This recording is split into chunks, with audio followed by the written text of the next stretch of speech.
Dipersembahkan oleh Didukung oleh Kita akan memulai sesi pertama kita hari ini, The Privilege. Kalau bicara privilege, saya juga termasuk golongan ada. Ada aja masalahnya ya. Jadi tidak salah terlahir dalam kenyamanan. Yang penting adalah apa yang kita lakukan dengan itu. Generasi pewaris hari ini bukan hanya mewarisi nama besar, tapi juga moral untuk membuat perubahan yang berarti. Inilah sesi tentang transformasi warisan menjadi tanggung jawab. Tentang bagaimana privilege bukan sekedar anugerah, tapi panggilan untuk berbuat lebih. Dan hari ini kita akan belajar dari 3 sosok inspiratif yang masing-masing lahir dari latar keluarga besar dan berpengaruh. Namun memilih untuk berjalan dengan makna dan misi mereka sendiri.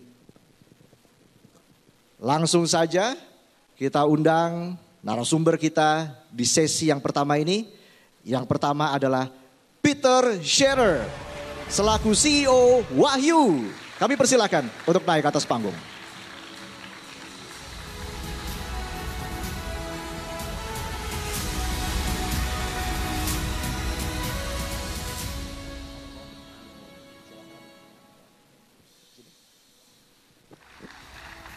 Dan sambil menunggu 2 narasumber kita yang akan segera menyusul, bagaimana kalau kita ngobrol langsung dengan Ko Peter. Apa kabar Ko Peter? Baik, terima kasih. Apa kabar masnya? Saya sehat. Sehat. Dan saya masih waras. Iya. Bagus, harus selalu waras. Oh begitu ya? Iya. Kenapa harus selalu waras? Hah? Harus selalu waras karena supaya kita selalu di mana ada jiwa yang sehat, gitu kita bisa berkontribusi lebih banyak. Oke, nah Ko Peter ini adalah salah satu sosok yang punya privilege. Katanya seperti itu. Gitu ya? Memang sudah terlahir kaya dari dulu? Dibilang kaya sih enggak ya, cukup lah ya. Ah masa? Cukup ya. Seberapa cukup? Kalau sebenarnya yang saya rasakan sebagai orang yang mendapat privilege ya, bukan dari segi kekayaan sih. Karena banyak bilang privilege itu kan kayak kekayaan, nama besar gitu ya, keturunan. Privilege yang saya dapatkan justru lebih dari kekayaan materi. Kekayaan nilai dari sebuah manusia sebenarnya. Tapi saya bersyukur keluarga saya memberikan saya kekayaan dari segi nilai spiritual yang cukup baik. Buat saya itu jauh lebih bernilai dibanding kekayaan yang materi yang mungkin dalam waktu singkat bisa hilang. Terima kasih Mas. Selamat pagi semuanya teman-teman di Jakarta, Bapak Ibu yang saya cintai. Senang bisa berada di Jakarta hari ini Mas. Terima kasih Metro juga untuk undangannya. Sumpah Pemuda ya Mas ya. Menurut saya ya Sumpah Pemuda memang sudah mungkin hampir 100 tahun lalu ya sekarang ya. Tapi kalaupun kita melihat ke masa lalu, setiap hal yang terjadi di masa lalu untuk saya, untuk Mangkunegaran itu adalah suatu pijakan, suatu pelajaran untuk membentuk masa depan yang lebih baik. Itu prinsip kami di Mangkunegaran, itu prinsip saya sebagai seorang pribadi. Jadi setiap hal di masa lalu adik-adik, saya rasa pentingnya belajar sejarah itu, mengetahui sejarah adalah supaya kita tahu kita bermula dari mana dan akan bermuara kemana. Begitu. Jadi Sumpah Pemuda hari ini menurut saya sebagai konteks persatuan, Sumpah Pemuda untuk saya konteks besarnya adalah tentang persatuan. Saya tuh selalu ingat omongannya Gus Dur. Ada yang kenal Gus Dur gak sih? Masih kenal kan ya? Kenal dong. Ya, itu dulu dia suka main di rumah saya. Orangnya baik banget. Saya suka dikasih duit sama dia. Meskipun sayang saya gak dikasih pekerjaan. Jadi Gus Dur tuh selalu ngomong gini, ketika kita bicara persatuan pasti yang ada dalam kepala kita ini kita sama-sama. Perdamaian, ya kan? Kita gak konflik dong, kan gitu. Kalau kita bersatu kita gak konflik, ya kan? Nah Gus Dur tuh selalu ngomong gini, gak ada perdamaian tanpa keadilan. Jadi keadilan itu harus muncul sebelum perdamaian. Dan ini penting dalam konteks Indonesia hari ini. Jadi kalau kita ngomongin soal persatuan Indonesia untuk sesuatu yang lebih baik dan segala macam, kita harus mundur. Keadilannya ada apa enggak? Karena sulit kita bisa ngomongin Indonesia maju, Indonesia emas, ya kan? Kalau kita nggak dapat keadilan, kalau teman-teman nggak dapat keadilan. Duit. Ajarin dong ke teman-teman kita nih gimana cari duit. Oh enak cari duit di Indonesia. Oh iya? Iya enak banget. Kok bisa dibilang enak? Biasanya pengusaha itu, entrepreneur itu selalu pinter mencari peluang. Benar gak? Ya. Peluang itu datangnya dari masalah. Betul gak? Nah Indonesia ini banyak masalahnya. Oh maksudnya itu. Benar. Banyak masalah. Masalah yang paling bisa sering diduitin ditemuin nih, ya kan? Ya. Nah contohnya usaha saya, betul ya. Saya kan ada perusahaan namanya Wahyu. Kita memang membantu warung-warung makan gitu supaya mereka bisa naik kelas. Kita lihat nih warung makan kok, waduh ini tempatnya kok gelap ya kan. Tuh, makanannya ini udah dari kapan masaknya, terus juga kotor dan sebagainya. Wah saya lihat opportunity nih sebenarnya. Kalau Gojek bisa bantu ojek ya kan. Nah Wahyu kita mau bantu untuk warung makan bisa naik kelas. Kurang lebih kayak gitu. Jadi kita bisa lihat sebenarnya opportunity itu dari masalah yang ada di sekitar kita dulu. Yang bisa kita duitin sebenarnya. Oke, semua jadi duit ya? Bisa semua jadi duit. Apa aja yang dilihat jadi duit? Betul, selama ada masalah.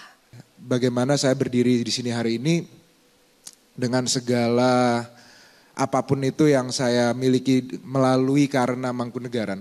Itu menjadi suatu kesempatan bagi saya untuk bagaimana, ya sekarang saya udah jumeneng, saya sekarang umur masih muda sudah menjadi Mangkunegoro yang ke-10. Sekarang saya di era hari ini bisa melakukan apa gitu. Ya kayak itu baru di situ kalau kita bicara achievement, kita bicara impact, ya di sini waktunya sekarang gitu. Makanya penting Gus Dur tuh dia hobi banget ya belain agama lain, suku lain, ya kan gitu. Sampai dibilang, dia mah kafir tuh, hobinya belain yang lain gitu. Tapi itu bukan tanpa sebab. Sebabnya harus ada keadilan. Dan keadilan paling dasar adalah identitas. Dan itu yang sebenarnya muncul di 28 Oktober 1928. Bahwa persatuan itu tidak menihilkan yang lain. Tidak menihilkan identitas kita. Identitas kita kemudian jadi sesuatu yang harmoni. Kita ini Indonesia itu nggak kayak Amerika melting pot. Enggak, kita bukan melting pot. Gitu. Kita gado-gado. Semuanya nyampur. Ada bumbunya di situ namanya Pancasila, maka dia jadi satu makanan yang harmonis. Saya bersyukur aja punya darah bisnis yang dialirkan dari keluarga saya. Tapi bagaimana darah bisnis itu bukan untuk memperkaya diri sendiri, tapi bisa memperkaya banyak orang. Sebenarnya menurut saya bagaimana budaya ini bisa bermain di peran di era hari ini adalah ya mengisi kekosongan itu dengan nilai-nilai yang berasal dari diri kita sendiri gitu. Dari akar kita, dari lulur-lulur kita. Jadi secara sense familiarity-nya dan kedekatannya itu menurut saya udah ada secara langsung gitu. Jadi ya Mangkunegaran berharap kita bisa terus berkembang dan dengan segala sesuatu yang kita lakukan, dengan segala kegiatan, dengan segala budaya yang kita pancarkan di Mangkunegaran, semoga bisa menjadi solusi dari kehidupan dari masyarakat hari ini. Privilege itu adalah sebuah tanggung jawab sosial sebenarnya. Bagaimana kita bisa menggunakan privilege itu justru agar kita bisa melihat bahwa di luar sana banyak loh yang bisa kita bantu lewat apa yang kita punyai. Satu hal yang selalu saya pelajarin, Gus Dur selalu bilang pada kami bahwa yang bikin Indonesia adalah Indonesia hari ini.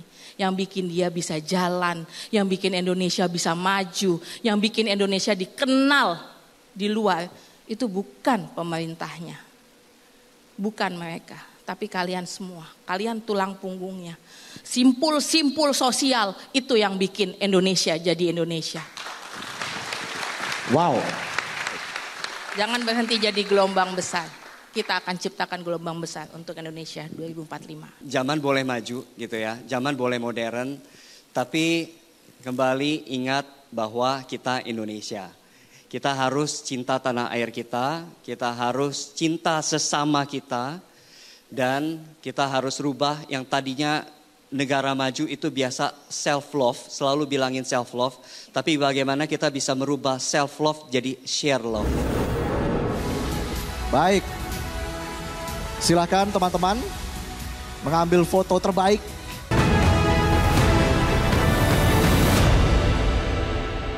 Dipersembahkan oleh, didukung oleh Jelajahi cara baru mendapatkan informasi. Download Metro TV Extend sekarang.